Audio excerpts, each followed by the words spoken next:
নমস্কাৰ সকলোকে ধন্যবাদ জ্ঞাপন কৰিছোঁ মোৰ টপাৰ বেবী ইউটিউব চেনেল সহায়তা কৰাৰ বাবে। ছাত্ৰ ছাত্ৰীসকল ইতিমধ্যে মেট্ৰিক পৰীক্ষাৰ এক্সাম সমাপ্ত হৈছে। ছাত্ৰ ছাত্ৰীসকল তোমালোকৰ ৰিজাল্ট কেতিয়া দিব? ইতিমধ্যে যোৱা ভিডিঅ'টোৰ যোগেদি জনাইছিলোঁ যে 19 এপ্ৰিলত তোমালোকক মেট্ৰিকৰ তথা এইচএছৰ ৰিজাল্ট প্ৰকাশ কৰিব। হয় ছাত্ৰ ছাত্ৰীসকল, এই নটিছটো সঁচা নে মিছা?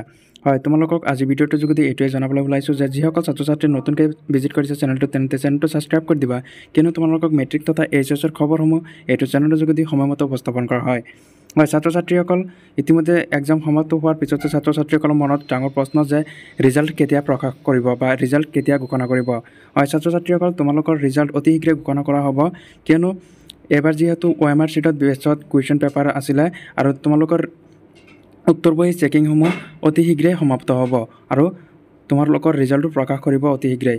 হয়, তোমালোকক ইয়াত অফিচিয়েল এটা ৱেবছাইটত তোমালোকক দেখুওৱা হৈ আছে। ইয়াত উল্লেখ কৰিছে যে where to check result, student can check their result on their official website sevaonline.org। তোমালোকৰ এইটো ৱেবছাইটত তোমালোকৰ ৰিজাল্ট সময়মতে উপলব্ধ হ'ব আৰু যেতিয়া তোমালোকৰ ৰিজাল্ট ঘোষণা কৰিব ডেট, তোমালোকৰ ৱেবছাইটৰ লিংক দি দিয়া হ'ব।